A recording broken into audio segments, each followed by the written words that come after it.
You've heard people make pain remark, "That man gives me a pain in the neck." Chances are the pain will become a true pain rather than a figurative pain. You've also heard people say, "Oh, he gives me a headache."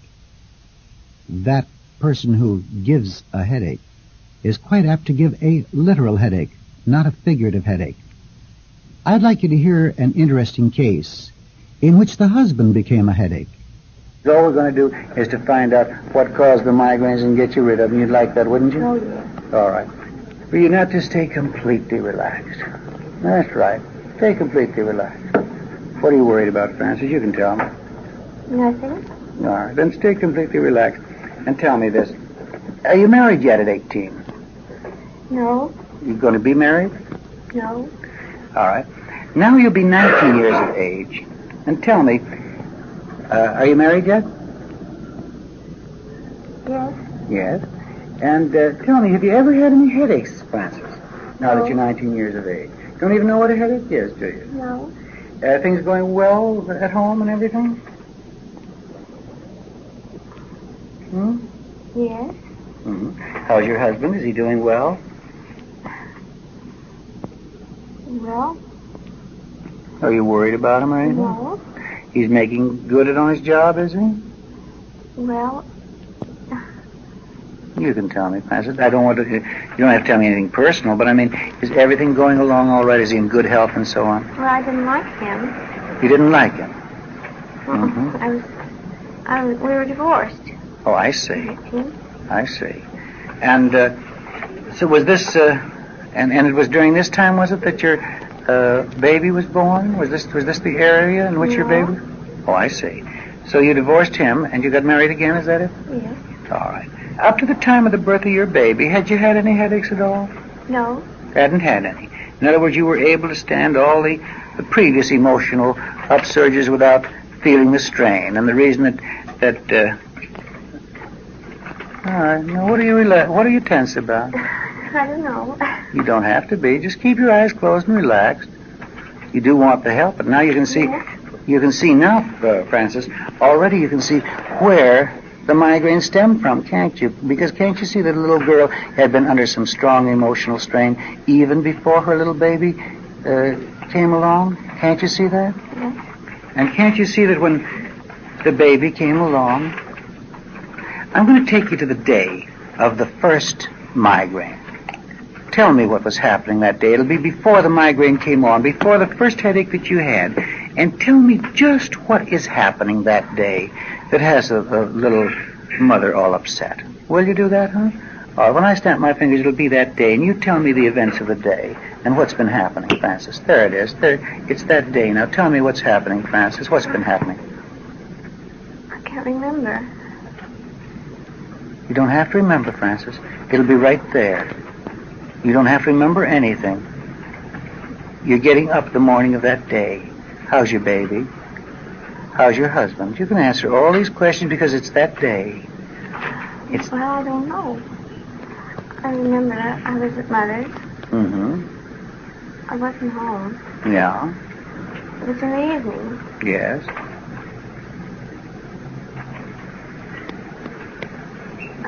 Yes. Go ahead. Go ahead, Francis. Oh, my head was too bad. Yes, because the same thoughts came back to you, so I'll take the thoughts away and the headache away by a snap of the finger. You feel wonderful. There it is. Now you feel wonderful. Now tell me, what are the thoughts before the headache? I don't want you to live through that headache again. I want you to just tell me what was on your mind just before that headache struck.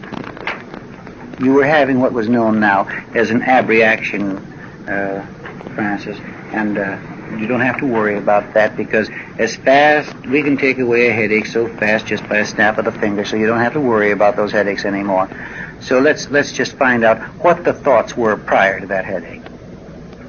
What were you all upset about? You were at your mother's house. Had she said anything, or Daddy said anything, or husband said anything, or anybody said anything that made a little girl named Frances worry or anything?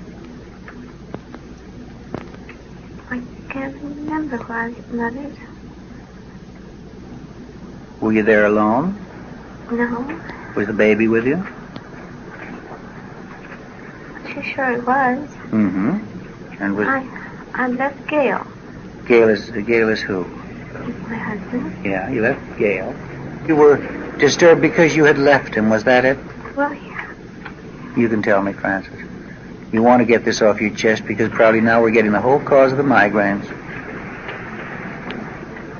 I think I had. Maybe he's gone. He's gone a lot. Mm-hmm.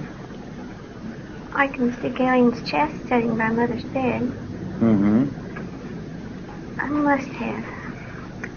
Let's see. Yes. Now you're getting it. Your awareness is increasing. You can remember everything. It's just as though you were living all over again. And you know now just why that migraine came on. It came on because you had left Gail and you were emotionally upset. Isn't that right? I think so. In fact, How come? what? How come they were living in our house? Who? Your sister, you mean, or who are you talking about? Yes. They were living in your mother's house or in No. your house? In our house. What? In our house. In our house. That is meaning you and Gail's house. Is that right? Yes. And your sister was there. Had you sent for your sister? No, they were living in our house. They were living in your house. And you had left Gail, and it was how long had you left Gail? Was it just that hour that you had left him? Was this the time when you left him? Was this right after you left him?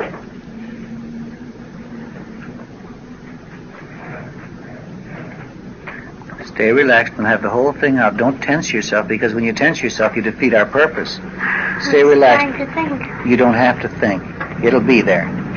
Now, stay completely relaxed. That first migraine came on after you had left Gail. Is that what you said? I think so. Uh-huh. Now, let's go to the second migraine that you ever had, because I take it that Gail came back. Is that right? Or was this the... What? This is her present husband, isn't it? Yeah. I take it that Gail came back because he's with you now, so I imagine he did come back. Isn't that right? Yes. Is that when the migraine left? No. Mm-hmm. All right. Let's go to the time of the second migraine. And when I snap my finger, it'll be the day you got the second migraine, and you remember that even better than you did the first. There it is. Yes. What day is it? When is it happening? It's in the morning. Yeah. What's been happening? I don't know, but I'm by myself. You're by yourself. Where's Gail? He's working. He's working. How's the baby? Well, she's fine. Is she fine? You sort of said that qualifiedly. Well, I can see her laying there. Yes. You worried about her? I don't think so. You don't think so. Are you worried about Gail? No. Are you worried about yourself? No. What thoughts are you having that brings on the migraine? I'm afraid. Afraid about what?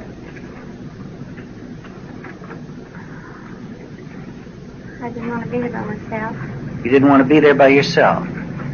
Is it morning or evening or what time of the day is it? It's morning. Morning. Didn't want to be there by yourself. Why?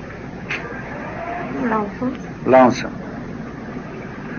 In other words, we're finding now the content of the first headache and the second headache. That is fear. Because when you left Gail, there was fear there, wasn't there? Fear that the marriage was breaking up, fear that a lot of things were happening. Isn't that right? Yes. And now when you're alone by yourself again, you have that fear that things aren't going well. Isn't that right? Yes. Mm-hmm. So you see that the second one is a return habit pattern of the first one, isn't it? Yes. In other words, the second migraine is like the first migraine. Are you with Gail now? Yes. In 1958, I mean? Yes. These first two headaches, that's enough to establish a habit pattern, isn't it? Do you still worry about Gail? Now do you realize where the headaches come from? Can you see that? Yes. Can you see that the first headache was about Gail? Second headache was about Gail? And all of them have been about Gail. Isn't that right? So we know now how the headaches were caused. I know that you can be given a tremendous amount of help because you don't want to get any headaches on account of Gail, do you? Or on account of anything, do you? I want to explain something to the doctors. Where a person is living in the midst of her difficulties, hypnoanalysis offers no more than any psychotherapy for resolving those problems. Those problems have to be resolved, but fortunately, many times they can be resolved. They can be resolved by the doctor if he will take the time, for example, in a case such as this, to talk to Gail, to talk to him. Apparently, he is worrying his wife. I don't know how. It's not my business at this point. Nor can I go into that at this point, because then you start going into personal things that you can't do very well before a group like this.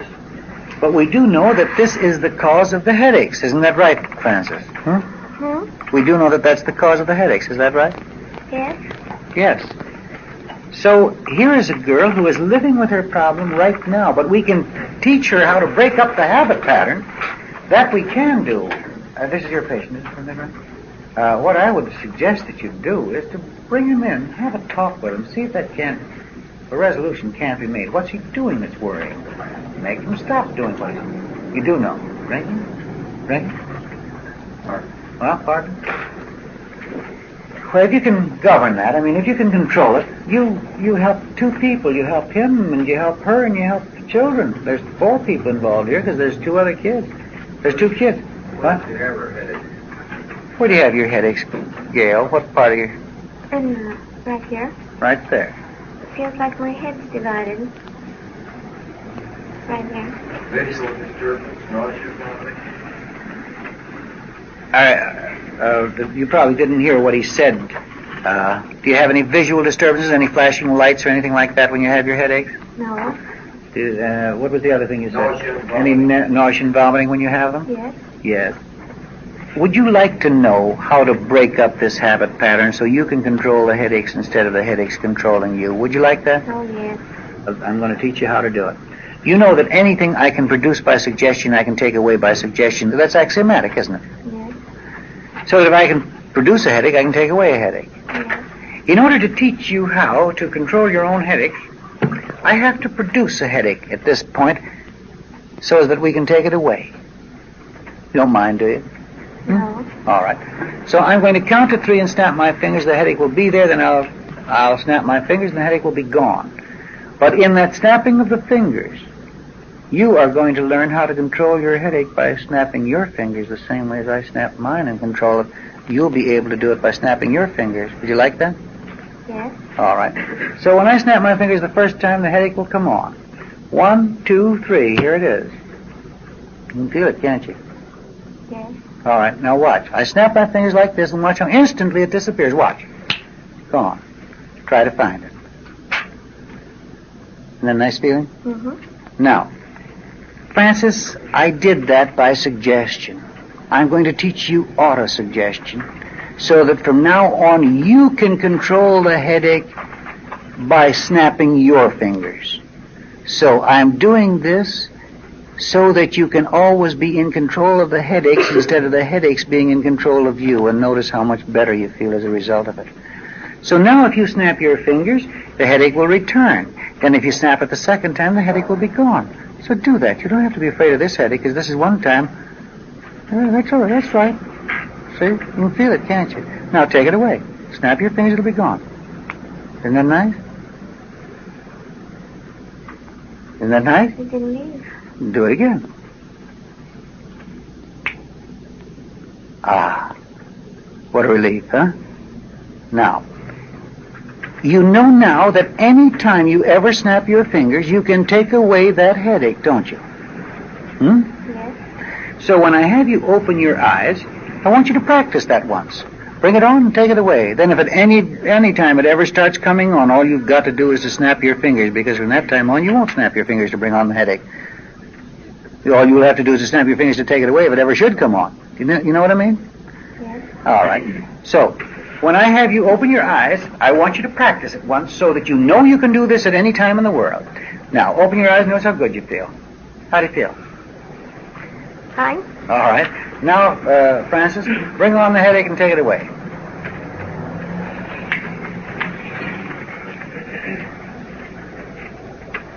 Coming on, isn't it? Yes. All right, now take it away. You don't have to let it get bad. Just take it away fast. How's that feel? He doesn't want to leave. All right, then snap it again. Now, is it gone? Yes, it's gone. See what I mean? Now, Francis, you're always going to be able to do that. I don't want you to do it on the second snap, though. I want you to be able to do it on the first snap. So all you have to do is like that, and it's gone. Want to practice it again so you get it on the first snap? Would you like to? Yes. All right. Bring it on and take it away with the first snap.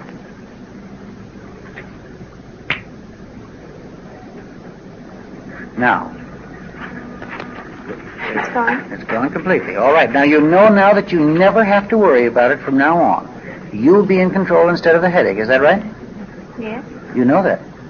Well, I think that you'll find yourself helped greatly by what happened tonight. In hypnoanalysis. I'd like to mention just a few of them. One of my favorite techniques is the pinpoint method. By using the pinpoint method, I am able to determine the starting point of a neurosis. Another of my favorite techniques is letting the patient see a play or watch a television screen on which he sees being enacted the very occurrences which happened to him. By letting him see these things as though they are occurring to another person, we avoid the severe abreaction, and yet the patient seems to get as much benefit out of seeing it happen to someone else as he would in a true abreaction. Another of the techniques is the technique by which I am able to determine the truth of the patient's statement. Doctors say to me, "Is it possible for a patient to lie in hypnoanalysis?" Of course the patient can lie, but the true student need not be taken in by a false statement. He can always say to the patient something like this: "You know, an odd thing is going to happen. The left side of your face is under the control of your subconscious mind. And now as I talk to you and ask you questions, if you give me a complete answer, that left side will remain in its natural color.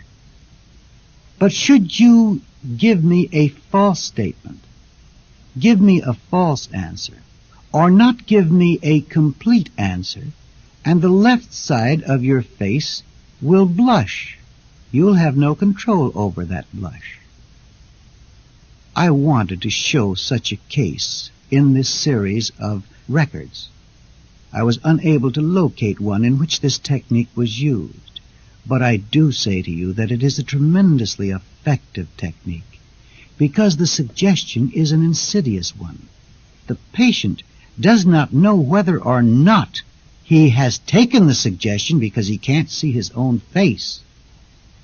He will start lying, and you will see the actual left side of his face become red from blushing, while the right side of his face remains absolutely normal. It is possible then to have the patient open his eyes and then bring him to a mirror. Let him see the left side of his face as contrasted with the right one. Then close his eyes again, and you are quite apt to get the truth of the situation, exposed by the patient with an awareness 2,000% above normal.